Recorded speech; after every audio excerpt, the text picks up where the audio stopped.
저희 조이스는 1학기 때부터 이제 로마서를 좀 연구해 왔습니다. 오늘 또 이 설교하려고 그러는데 오늘 목사님이 또 가장 소중한 말씀이라고 하면서 목사들의 설교에만 의존할 것이 아니라 직접 말씀을 깊이 묵상하자라는 메시지를 줬는데요.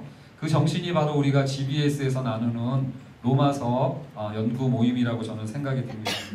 이 로마서를 또 2학기 때 이제 7장부터 또 이제 시작이 되는데요. 시작하기에 앞서서 1장에서 6장을 좀 정리해 보면서 오늘 목사님이 말씀해 주신 것처럼 말씀 그 자체로 삶의 기준이 회복되고 말씀의 능력을 삶 속에서 말씀의 능력을 경험케 되는 우리 조이스 지체들이 되었으면 좋겠습니다. 그래서 옆에 분들과 한번 이렇게 인사하겠습니다.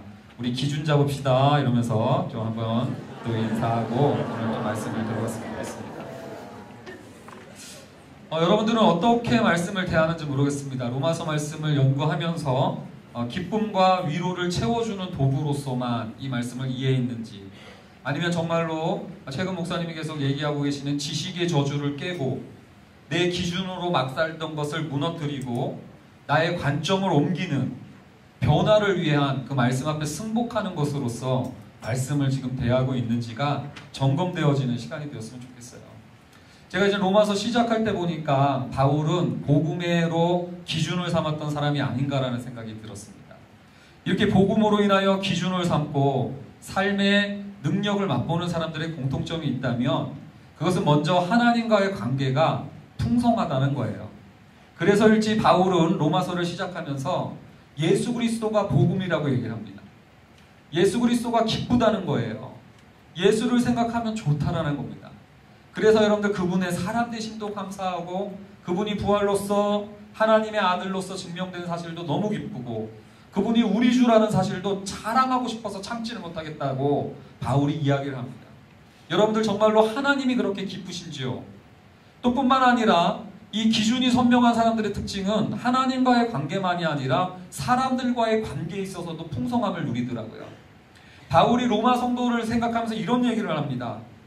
내가 너희들만 생각하면 감사하다. 여러분들 만남이 정말로 감사함으로 다가오고 계십니까? 그리고 기도할 때마다 너희를 생각한다. 또 너희를 간절히 보고 싶어 한다. 그리고 신령한 은사를 나누어서 서로 견고케 되기를 원한다. 피차 안위함을 누리고 서로 위로할 수 있는 우리가 되었으면 좋겠다라는 그 관계 가운데서도 그 풍성함이 있는 것을 보여줄 수 있었습니다. 저는 우리 조이스 공동체가 말씀으로 인한 기준과 삶의 능력을 회복하여서 정말로 이러한 관계의 풍성함을 누렸으면 좋겠습니다. 계십니까? 네. 자, 그런 면에서 근데 이제 문제는 여러분들 표정이 지금 벌써부터 유체이탈하려고 그러고 표정이 너무나 거리가 먼 것처럼 느껴진다는 거예요. 왜냐하면 우리의 관계가 그렇게 쉽지만은 않기 때문에 그렇습니다.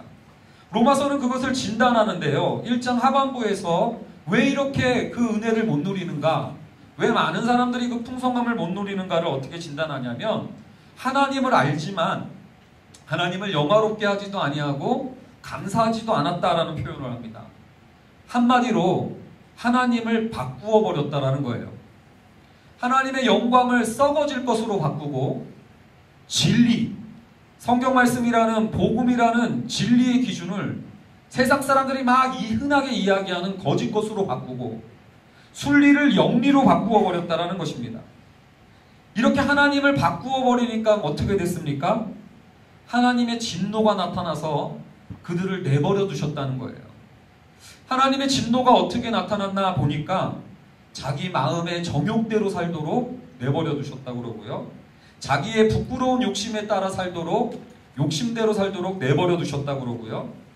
우리가 마음에 하나님 두기를 싫어하자 그 상실한 마음대로 그냥 내버려 두셨다라는 겁니다. 쉽게 얘기해서 하나님을 바꾸어 버리자, 쉽게 얘기해서 자기 마음대로 살도록 내비두셨다라는 거예요. 하나님이라는 기준을 지우니까 쉬운 말로 내가 기준이 되어서 살게 됐다라는 겁니다. 로마서 1장 뒷부분에서는요, 그 결과를 어떻게 설명합니까? 합당하지 못한 일을 행하기 시작했다는 거예요.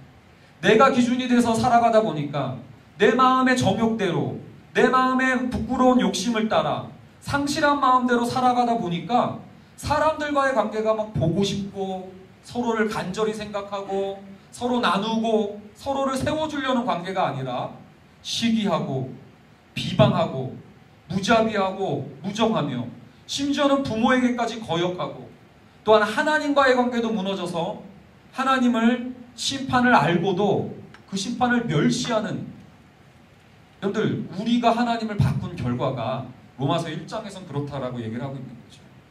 어떻게 해야 될까요, 여러분들? 이에 대해서 수많은 사람들은요, 도덕적인 선함과 종교적인 열심을 가지고 이 문제를 극복하자고 얘기를 합니다. 이게 바로 로마서 2장이에요. 근데 여러분들 도덕적으로 선함으로 극복하려고 했던 사람은 도덕적이지 못한 사람들을 보면서 남을 판단하기 시작했습니다. 서로 정죄하다 보니까 오히려 관계가 회복되는 게 아니라 도덕적으로 완성되는 사람과 그렇지 못한 사람이 나누고 그 등수가 매겨지고 차별이 더 공고해지는 일들을 보게 됩니다. 종교적인 열심이 있는 사람들은요, 종교적인 열심이 없는 사람들을 보면서 저 어리석은 자들, 그러면서 자기는 열심히 있으니까 스스로 좋은 교사라고 믿으면서 남은 가르치지만 자기는 가르치지 않으면서 또 차별과 이 구분 그리고 등수가 매겨지는 이 관계의 풍성함을 회복하지 못하는 모습을 보여주고 있습니다. 근데 안타깝게도 많은 성도들이요, 신앙생활을 도덕적인 선함을 갖추는 과정으로 종교적인 열심을 노력하는 과정을 기독교 신앙이라고 오해하는 분들이 많이 있습니다. 그래서 주님은 탕자의 비유를 들려줬던 적이 있어요. 거기 보면 첫째 아들 탕자가요, 동생이 허랑방탕하게 탕진하고 돌아오자 아버지가 잔치를 펼쳐주죠. 그때 첫째 아들이 굉장히 불쾌해합니다.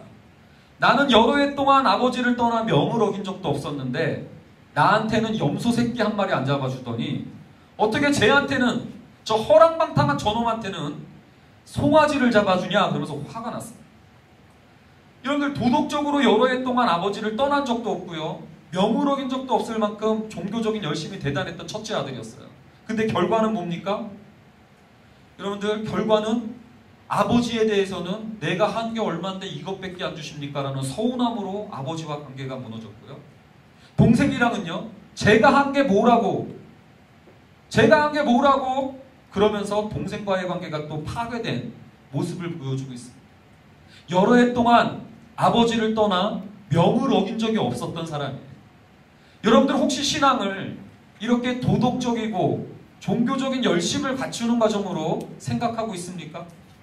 마치 첫째 아들처럼 로마서 3장에 보면 지난주 목사님 설교처럼 지식의 저주에 갇혀서 내가 한 게 얼만데 여기에 딱 갇혀가지고 하나님에 대해서 서운해하고 하나님이 회개하고 돌이킬 걸 얘기하고 말씀을 주시면, 새로운 기준을 주시면 계속해서 변명하고 자기 방어 기제를 작동시키고 그거는 제 동생이나 듣는 얘기라고 하면서 여러분들 계속 반발하는 이런 모습들을 보여주고 있는 것이 우리의 모습일 수도 있겠다라는 생각이에요.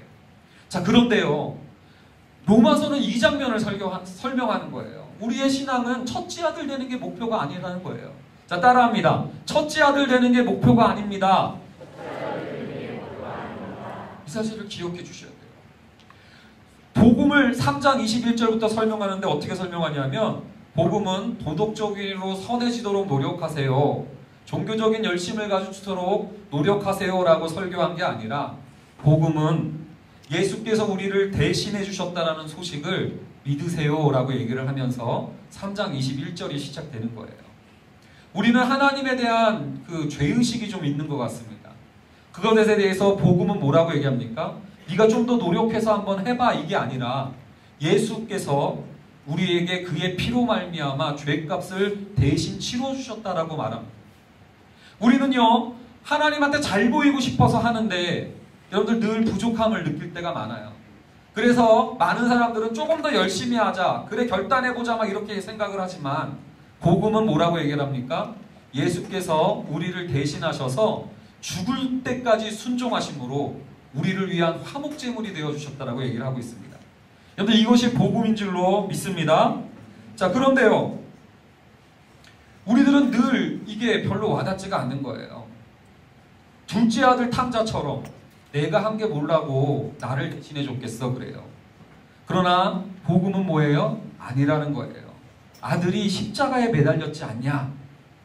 또 우리는 첫째 아들처럼 돼가지고 내가 한 게 얼만데 나한테 염소 새끼 한 마리 안 잡아줍니까? 라고 하나님을 인색하게 여기는지 모르겠습니다. 그러나 여러분들 오늘 복음이 보여주는 건 뭐예요? 단지 염소 새끼 주는 정도가 아니라 염소 새끼 안 줬다고 화가 났었는데 아들을 주셨다는 거죠. 염소 새끼 안 줬다고 화가 났었는데 아들의 권세를 주셨고 상속자가 주셨다는 거예요. 어떻게 해요? 우리가 순종할 거리가 없었는데 예수가 대신해서 온전하게 순종해 주심으로 이 은혜를 주셨다라는 것이 복음의 설명, 이것이 여러분들 3장까지의 설명인 줄로 믿습니다. 근데요, 저도 이러한 은혜들을 쭉 얘기했는데도 여전히 사람들이 안 받아들이는 까닭이 있어요. 따라합니다. 우리의 본성은 율법주의. 여전히 내가 뭔가를 한 게 있어야 그걸 받는다라는 생각을 갖고 있는 겁니다. 이 생각을 깨트리려고 로마서 4장이 열려요. 4장에서 뭐라고 얘기하냐면, 야, 아브라함을 봐라. 우리들은 흔하게 생각하기를 그 사람이 율법의 행위 때문에, 그 사람이 할례 받았기 때문에, 뭔가 자랑할 것이 있기 때문에 그 복을 받아 누린다라고 생각을 했지만, 아브라함은 실제로 하나님 앞에 자랑할 것이 아무것도 없었다. 그는 할례 받지 않을 때 하나님한테 의롭다 여김을 받았고, 그는 그 이삭을 바치는 순종을 하기 전부터 하나님의 복을 받기로 약속받았다. 그 사실을 믿자라고 얘기를 하면서 자랑의 문제가 아니라 여러분들 인생에 남들보다 더 남다르느냐, 도덕적인 열심을 더 갖췄느냐, 종교적으로 더 탁월하느냐라는 남다름이라는 자랑을 의지할 것이 아니라 하나님의 약속을 신뢰할 것을 촉구하고 있는 것이죠. 자, 그러면서 이 5장으로 전개가 됩니다. 로마서 5장으로 가면 이 은혜를 어떻게 바울이 소개를 하냐면 세 가지로 설명을 하는데요. 우리가 하나님의 은혜로 받게 된 복이 뭐냐면, 자, 첫 번째는 하나님과 화평함을 누릴 수 있게 됐다는 거예요. 옛날에는 맨날 흔들렸어요. 옛날에 거래관계일 때, 옛날에 자랑거리를 찾아 하나님에게 나갔을 때는 자랑거리가 있으면 조금 화평한 것 같은데 자랑거리가 없으면 늘 불안했어요. 하나님을 피하고 싶었어요. 하나님은 내 기도를 안 들어줄 것 같다라고 확신했었습니다. 그런데 뭐예요? 예수가 대신해줬다라는 소식 때문에 이젠 내 자랑에 의거한 게 아니라 예수가 대신해주신 은혜 때문에 하나님과 화평함을 누릴 수 있다고 얘기를 했고요. 두 번째는 은혜에 들어감을 누린다고 얘기해요. 어디에 들어간다고요? 제가 이거 설명할 때마다 이제 헬라어 단어를 쓰는데 따라합니다. 프라사고게. 이게 뭐냐면 자유입장권, 자유이용권과 같은 헬라어 단어예요. 저희 아버지가 개척교회 목사님이셨는데요. 우리 아버지 장회장실에, 집무실에 들어가면 저는 아버지 당회실에 있는 냉장고 문을 마음껏 열어서 그 안에 있는 미에로 파이바를 그냥 따가지고 꿀꺽꿀꺽 마셨어요. 이게 바로 뭐예요? 프로사고개를 얻은 거예요. 은혜의 들어감을 얻은 거예요. 근데 제가 이찬수 목사님이랑 되게 친하거든요. 근데 목사님 사무실에서는 냉장고가 어디 있는지도 모르고 냉장고 문을 마음껏 연다 못 연다? 못 열어요. 아직은 아니에요. 여러분들 그런 면에서 여러분들 우리가 하나님의 예수 그리스도께서 대신해 주신 은혜 때문에 화평을 누릴 뿐만 아니라 언제든지 하나님의 냉장고, 은혜의 냉장고 문을 열 수 있는 프로사고개를 얻었다라고 로마서 5장이 설명을 합니다. 뿐만 아니라 원래 우리가 생각했던 것은 열심히 노력해서 염소 새끼 한 마리 받는 정도였어요. 신앙이. 첫째 아들이 그랬던 거예요. 열해 동안 아버지를 떠나 명을 어긴 적이 없었던 까닭이 염소 새끼 한 마리 얻자. 근데 여러분들 로마서 5장에 보니까 뭐라고 얘기해요? 염소 새끼 한 마리 얻는 신앙이 아니라 영광을 바라고 즐거워하는 자가 됐다는 거예요. 하나님이 바랄 수 있는 모든 영광을 우리도 함께 바라고 즐거워할 수 있다라고 얘기하고 있는 것이죠. 저는요, 이 장면을 보고 너무나 사실은 감사했습니다. 왜냐하면 저는 하나님과 화평이 늘 왔다 갔다 했었거든요. 은혜에 들어가는 것도 마찬가지였습니다. 좀 내가 자랑거리가 있으면 은혜에 들어갔고 자랑거리가 없으면 나랑은 무관하다고 생각했었어요. 그리고 영광을 바라고 즐거워할 수 있는 꿈과 그 기대감을 세울 수 있었는데 어떻게 그렇게 된 겁니까? 하나님이 우리를 대하실 때 기브 앤 테이크의 관계가 아니라 하나님이 뭐예요? 선불제 사랑을 우리에게 먼저 베푸신 거예요. 그냥 이유 없이 하나님이 사랑하시기로, 지난주에 목사님이 얘기해 주신 것처럼 하나님의 열심과 하나님의 신실하심 때문에 이 복이 우리에게 주어졌다라는 것이죠. 거래관계였다면 늘 왔다 갔다 했을 건데 하나님이 다행스럽게도 거래관계로 우리를 대하는 분이 아니라 신실하게 우리를 대하신다는 거예요. 심지어는 내 자랑거리가 없을 때에도 하나님은 그 자랑거리 때문에, 없음 때문에 멀어지는 분이 아니라 하나님의 열심과 신실하심으로 끝까지 우리를 붙잡아주고 계시다라는 사실. 그래서 여러분들, 저는 믿습니다. 여러분들이 기억해야 될 복음은 영어로 얘기하면 따라합니다. Still Love. 옛날에 스콜피온스라는 락그룹이 이런 노래를 불렀어요. Still loving you. 죄송합니다. Still Love예요. Still Love. 여전히 사랑하는, 여러분, 그 사랑 때문에 이 화평을 지금도 누리고, 좀 멀어졌어도 은혜에 들어갈 수 있고, 좀 죄를 졌어도 그분의 영광을 바라고 즐거워할 수 있는 관계가 된 까닭은 하나님이 우리를 기브 앤 테이크의 거래 관계가 아니라 스틸러브로 대해주셨다는 사실을 보여주는 장면입니다. 근데도요, 여러분들, 여전히 우리는 이 사실을 안 믿는 거예요. 아니요, 어쩌면 못 믿는 것일 수도 있는 거죠. 어떤 면에서 왜 이렇게 못 믿을까요? 목사님, 말씀은 알겠는데요, 머리로는 스틸러브인 거 알겠는데요, 현실이 안 받쳐주니까요, 내 상황이 그렇지가 않으니까요. 그러면서 이 말씀을, 여러분들, 나의 생각을 뒤엎고 내가 늘 경험하고 판단했던 것을 좀 깨트리는 말씀으로 받아들이는 게 아니라, 아니, 말씀은 그러해도 내 현실은 이러니까 이 말씀을 깨트려버려요. 말씀은 그러해도 내 감정과 내 상황이 그러니까 하나님의 스틸러브, 그래서 지금도 화평을 누리고 은혜에 들어갈 수 있고 영광을 발할 수 있는 존재들이 되었는데도 말씀으로 내 생각을 깨트리는 게 아니라 내 상황 때문에 말씀을 깨트려 버린다는 것이죠. 오늘 목사님 통해서, 또 이찬수 목사님 통해서 참 저도 오늘 놀랐습니다. 이런 말씀을 준비했는데 목사님이 또 그런 설교를 준비하셔서 목사님이 나를 정탐하는가? 그래서 참 감사하기도 하더라고요. 여러분들, 정말로 말씀이 여러분들을 제어하고 여러분들의 기준이 되고 있습니까? 아니면 여러분들의 감정과 여러분들의 상황이 여러분들 삶의 기준으로, 그렇죠? 하나님을 바꾸어서 내가 내 마음의 정욕대로, 하나님을 바꾸어서 부끄러운 나의 욕심대로, 하나님을 바꾸고는 내 마음에 하나님 두기를 싫어하면서 그 상실한 마음대로 생각하고 있기 때문에 이 말씀을 안 믿어버리려고 작정하시고는 그 다음에 이 믿음 더욱 굳세라 그러고 있는 것은 아니냐는 말입니다. 로마서 5장은요, 이걸 설득하려고 뭐라고 얘기하는지 아십니까? 이 소망을 안 믿을 것 같으니까 바울도 이런 얘기를 합니다. 너무나 놀라워서 못 믿을 것 같으니까 이 소망이 우리를 부끄럽게 하지 아니한다. 이 소망은 확신할 수 있는 소망이다라고 얘기를 하면서 세 가지를 얘기하는데요. 첫 번째는 뭐라고 얘기하냐면, 성부 하나님이 우리가 죄인 되었고 원수 되었고 경건하지 아니하였고 그러했을 때 자기 아들을 내어주심으로 우리에 대한 사랑을 확증해 주신 장면을 기억하라. 우리 못 믿겠다는 거예요. 내가 한 게 뭔데? 그랬더니 바울이 얘기를 하는 거예요. 원수 되었을 때 아들을 내주실 정도로 성부 하나님이 우리를 향한 그분의 사랑을 확증하시지 않았냐.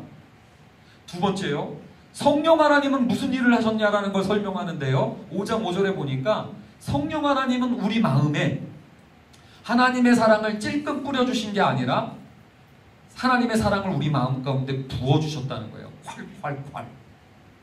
그래서 여러분들, 성령님께 간구하시기 바랍니다.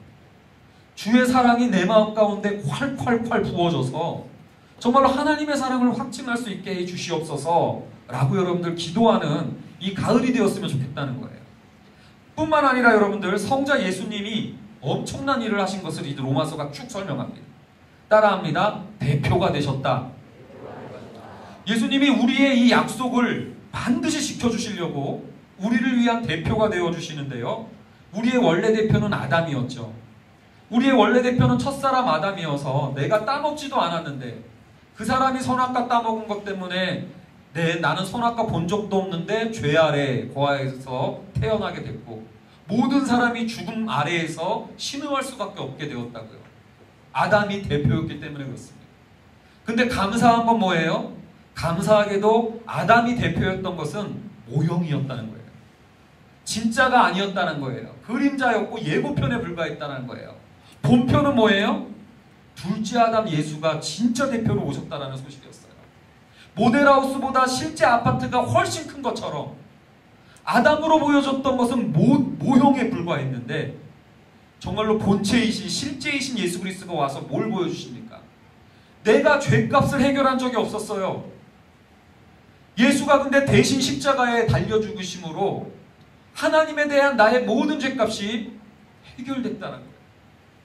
내가 하나님 앞에 완전하게 순종한 적이 없었어요. 기껏 내가 순종했던 것은 염소 새끼 한 마리 받아낼까 말까 했던 순종에 불과했는데 예수께서 내가 하지도 않았는데 그분이 나의 대표가 되셔서 나로 하여금 뭐랄까요? 율법의 요구, 온전한 순종을 하나님 앞에 대신해서 올려드리는 장면을 로마서 5장 뒷부분이 보여주는 것이죠. 그런 면에서 여러분들 저는 믿습니다.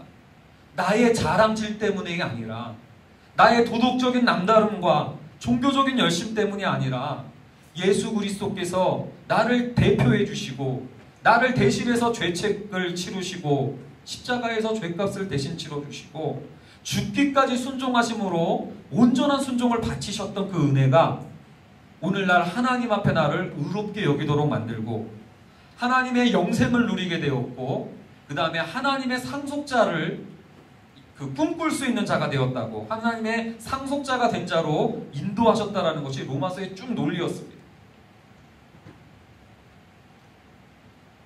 여러분들 생각해 보십시오. 우리는 이 은혜가 나랑 안 맞는다 생각했는데 성부 하나님은 아들을 주시면서 사랑을 확증하시면서 이 약속을 믿어라. 성령 하나님은 우리 마음 가운데 사랑을 부어주시면서 이 말씀이 맞으니 이 말씀을 놓치지 마라. 성자 예수 그리스도는 우리를 대표해 주시고 십자가에 죽기까지 죄값을 치르시고 죽기까지 순종하심으로 이 소망이 흔들리지 않는다는 것을 보여줬다는 얘기예요. 그러므로 로마서 6장 뭡니까? 우리를 대표하시고 떠나신 그분이 우리를 의롭다 여겨주셨기 때문에 6장에서는 대표해주고 사라진 예수님이 아니라 딴딴따단 딴딴따단 우리와 세례를 통해서 연합해 주셨다는 것까지 얘기를 해주세요. 대표해 주시고 떠난 게 아니라 이제 세례를 받음으로 그분과 연합해서 딱 함께 거하게 되었기 때문에 여러분들 6장 11절 굉장히 중요한 말씀이죠. 자, 한번 따라해 볼까요? 죄에 대하여는 죽은 자요 하나님께 대하여는 살아있는 자로 여길지어다. 이게 여러분들 로마서가 우리에게 들려주는 말이에요. 뭐냐면 이제 자꾸 거래관계 때문에 왔다 갔다 흔들리는 사람이 아니라는 겁니다. 여러분들은 이제 예수와 연합되어서 예대인에게는 죽었어요. 죄에 대해서는 죽고 끝났습니다. 이제 죄가 더 이상 우리를 못 괴롭혀요. 너 옛날에 과거에 물레방아 이런 거 없어요. 이제 죄에 대해서는 죽고 이제 예수 그리스도와 연합되어서 예수 그리스도와 함께 도우심을 누리면서 풍성한 삶을 거하게 될 수 있으니 이 소망을 잃어버리지 않아도 된다. 이 신분과 이 정체성의 변화를 확실히 기억하고 여기며 살라. 이게 로마서가 보여주는 내용입니다. 저는요 여러분들이 이 말씀의 흐름을 좀 잘 한번 묵상해 봤으면 좋겠어요. 그러다가 오늘 제가 막 빨리 쭉 얘기를 했는데요, 마지막으로 이 얘기를 하고 마치도록 하겠습니다. 우리는 점점 아내가 되어간다라고 착각을 하고요, 점점 자녀가 되어간다고 착각을 하고요, 점점 성도가 되어가고 점점 제자가 되어간다라고 착각을 하는 것 같습니다. 그러나 로마서가 보여줬던 건 뭐예요? 삼위 하나님이 총출동하셔서 단번에 연합되었으니, 여러분들 우리 애가 태어나자마자 단번에 내 아들이지 얘가 13살 될 때까지 점점 아들 되어가는 거 아닙니다. 성도들도 마찬가지예요. 단번에 그 성도의 은혜를 누릴 수 있다는 것이 로마서가 우리에게 들려줬던 은혜예요. 근데 우리는 자꾸 자랑질에 익숙해졌어요. 그러니까 뭐예요? 함정훈 간사는 점점 아들 돼가는 거고, 이상훈 목사는 그보다는 나으니까 점점점 아들이 된 거고, 이창수 목사님은 아들이고, 나는 멀었고. 우리 자꾸 이런 생각 가운데 하나님의 은혜를 안 믿으려고 그러고 그 약속의 말씀을 신뢰하면서 내 현실을 깨트리려고 생각을 못합니다. 그러다가 제가 영화를 애가 셋이기 때문에 통 못 보거든요. 근데 지난 주간 어린이집에 보내놓고 대결단을 했습니다. 가자! 그래서 아내를 끌고 베테랑을 봤습니다. 할렐루야! 되게 재밌더라고. 오랜만에 봤는지 너무 재밌어요. 명대사가 많아서 너무나 또 좋더라고요. 그래서 몇 개를 여러분들 얘기하면서 이렇게 정리를 해보겠습니다. 베테랑의 세상이 그려주는 오늘날의 세상이 뭡니까? 갑질과 남다름을 자랑질하는 세상이죠. 그것이 바로 우리가 발을 딛고 살아가고 숨쉬고 있는 세상이라는 생각이 듭니다. 거기서 슈퍼갑은 누구예요? 안타깝지만 유아인. 그죠? 유아인이라는 그 사람이 한 조태호. 혹시 못 본 사람 있는 거 아니야? 못 본 사람? 죄송합니다. 그러나 어쩔 수가 없습니다. 난 봤거든. 요즘 그런 영화도 못 봐요? 여러분, 그런 슈퍼갑의 세상 가운데 제 귀를 잡은 명대사가 하나 있었습니다. 쪽팔리게 살지는 말자. 황정민이라는 형사의 아내가 했던 말이었습니다. 그 황정민 아내가 너무나 마음에 들더라고요. 완전 제 시선과 마음을 확 사로잡았습니다. 이렇게 얘기하는 거예요. 우리 정말 쪽팔리게 살지는 말자. 가장 쪽팔리는 게 뭐냐면 난 흔들리더라. 명품백에 돈다발에 흔들리더라. 제가 이 얘기 듣고 충격이 팍 와요. 나는 그게 없어서 쪽팔리다고 생각했거든요.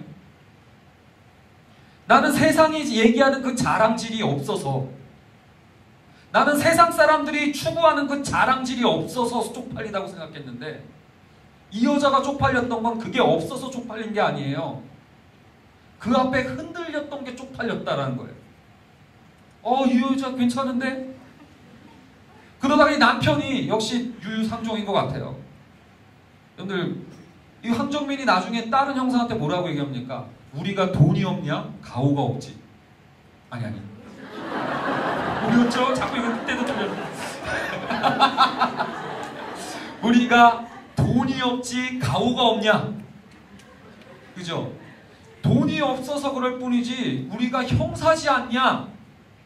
형사로서의 가오, 형사로서의 정체성을 얘기하는 거 아닙니까? 이 두 대사가 버무려지면서 제가 좀 뭐랄까요? 약간 목사로서 좀 그렇더라고요. 왜냐하면 제가 그날 처음으로 판교 현대백화점을 갔던 날이었거든요. 처음으로. 딱 갔는데 저는 그냥 CCV에서 그냥 판교래길래 그냥 그 야탑 CCV 같은 데인 줄 알았어요. 모르고 그냥 반바지 쓰레빠 끌고 그냥 머리도 안 감아서 모자 쓰고 이렇게 갔거든요. 왜 이렇게 다들 멋있어요? 다들 잘생겼고 나는 머리도 안 감아서 냄새 나는 것 같은데 모자에서 그 냄새 나잖아요. 그 정수리 냄새. 근데 막 남자들도 막 향수 냄새가 나고 우리 다 세련돼 보이는 거예요. 우리 아내한테 미안하더라고. 좀 우리 아내가 쪽팔리겠다. 그러면서 그냥 영화에 판교 백화점 돌아다니지도 않고 그냥 가자야. 그냥 밖에 나가서 설렁탕 먹자 해서 판교 그쪽에서 밥도 안 먹고 그냥 나왔어요. 물론 애가 유치원에서 오니까 그런 거예요. 근데 그러면서 굉장히 뭐랄까 그거 없는 것 때문에 쪽팔려 했는데 이 대사가 여러분들 저를 완전히 딱 친 거예요. 그게 명품백이랑 돈이 없어서 쪽팔렸던 게 아니라 그거 앞에 흔들렸던 게 쪽팔린 거라는 거. 그리고 우리가 돈이 없지 가오가 없냐라는 거. 그래서 목사의 가오를, 성도로서의 가오를, 하나님이 그 삼위 하나님이 총출동해서 우리에게 약속해 주셨다라는 그 은혜를 받은 사람으로서의 예수와 연합해서 산다라는 사람의 가오를. 그래서 제가 이런 말 만들어 봤어요. 황정민이 돈이 없지 가오가 없냐 했다면 우리는 한번 이렇게 얘기해 봅시다. 우리가 애인이 없지 복음이 없냐? 괜찮아요? 자, 한번 해볼까요? 시작!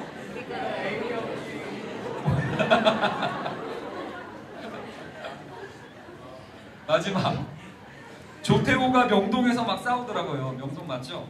그때 막 그 황정민이랑 마지막 대결투를 펼치는데 막 치고받고 싸우는데 그 때려 눕히고 조태호 그 사람이 유아인이 이렇게 갈라고 그러더라고요. 근데 이제 인파가 가로막고 있잖아요. 보통 사람들이. 이 시대의 을들이 그 대기업의 길을 가로막고 있습니다. 그러다가 여러분들 마동석이라는 이 아저씨가 한번 또 등장을 했어요. 그래서 그 등발이 맞길래 나는 때리러 나온 줄 알았는데 그 등발 아저씨가 딱 나와가지고 이렇게 하더라고요. 그래서 저는 뭔가 싸우겠지 그러는데 이제 조태호가 이런 얘기를 하더라고요. 네가 뭔데 가로막아? 제가 그 얘기 들으면서 세상이 우리한테 그렇게 얘기하는구나. 네가 뭔데 가로막아? 갑질의 세상들이 우리한테 얘기하는 게 그거 아닙니까? 네가 뭔데? 네가 뭘 갖췄다고? 재벌이야? 이 자랑질의 세상이 계속해서 우리한테 그 얘기를 하는 거예요. 근데 제가 통쾌했던 게 뭐예요? 나 여기 아트박스 사장이야.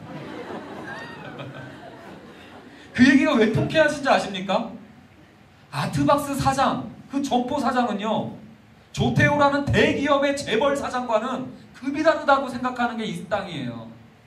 재벌의 발걸음을 붙잡았던 거는요, 아트박스 사장이에요. 그 재벌의 발걸음을 슈퍼 갑질을 해대고 있는 사람을 못 가게 가로섰던 사람은 나 아트박스 사장이야.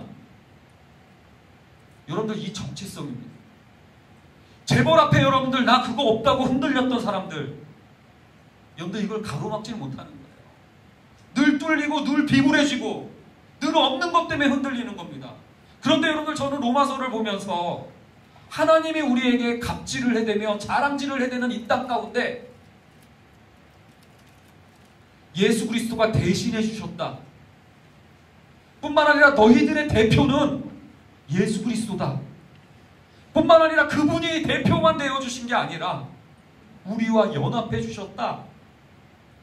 나 혼자 내버려 두지 아니하시고 세례받을 때 나와 연합해 주셔서 내 안에 거하시고 그분이 우리로 하여금 하늘의 영광을 바라고 즐거워할 수 있는 약속을 꿈꾸게 하셨고 나는 언제든지 연약해지고 흔들릴 수 있지만 그런 거에 상관없이 거래관계로 나를 대하지 않기에 스틸러브 하시기에 언제든지 은혜의 들어감을 누릴 수 있고 언제든지 하나님과의 화평의 관계를 누릴 수 있는 자가 되었다. 저는 이게 로마서의 흐름이라고 생각을 해요. 여러분들 어떻습니까? 무엇 때문에 흔들리고 있고 네가 뭔데 가로막아? 이 앞에 맨날 주눅 들고 있는 거 아닙니까? 자, 어깨 펴시고 얘기합시다. 우리가 애인이 없지 복음이 없냐? 우리가 돈이 없지 가오가 없냐? 아니 맞냐? 맞네요. 여러분 그러한 은혜를 로마서 말씀을 통해서 차곡차곡 쌓아나가시는 여러분들 되셨으면 좋겠습니다. 이 시간 우리가 같이 찬양하면서 나가기를 원하는데요.